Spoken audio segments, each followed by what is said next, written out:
অবশেষে ধরা পড়েছে ধর্ষণে ১২ বছরের শিশু অন্তঃসত্ত্বার ঘটনায় অভিযুক্ত মাদ্রাসা পরিচালক আমানুল্লাহ মাহমুদী ওরফে সাগর। মামলার ১৩ দিন পর বুধবার তাকে ময়মনসিংহের গৌরীপুর থেকে গ্রেফতার করে র্যাব।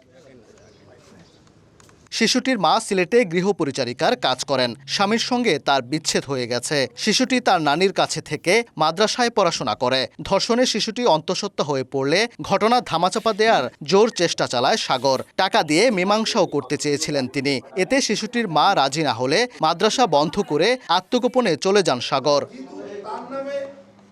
সংবাদ সম্মেলনে র্যাব ১৪ অধিনায়ক জানান, মামলা হওয়ার পর থেকেই আত্মগোপনে চলে যায় অভিযুক্ত মাদ্রাসা শিক্ষক সাগর। গ্রেফতার এড়াতে বারবার পরিবর্তন করে অবস্থান। গাজীপুর সদর ও টঙ্গী ঘুরে গৌরীপুরে আশ্রয় নেয় সে। গ্রেফতার এড়াতে এই অভিযুক্ত শিক্ষক এলাকা ছেড়ে আত্মগোপনে চলে যায়। সে কোনো মোবাইল সাথে রাখতেছিল না, সে কারণে তাকে আমরা ট্রেস করতে পারতেছিলাম না। পরবর্তীতে আরও উন্নত প্রযুক্তির সহায়তায় আমরা তাকে গৌরীপুরে ট্রেস করেছি। র্যাব বলছে, সাগরকে রিমান্ডে নিয়ে জিজ্ঞাসাবাদ করতে আবেদন করবেন তদন্ত কর্মকর্তা। পাশাপাশি অন্য কোনো শিশুকে সে নির্যাতন করেছে কিনা তাও খতিয়ে দেখা হচ্ছে। আমরা জিজ্ঞাসাবাদ করেছি তাকে, বা পরবর্তীতে তদন্তকারী কর্মকর্তা তাকে রিমান্ডে নিয়ে জিজ্ঞাসাবাদ করতে পারে।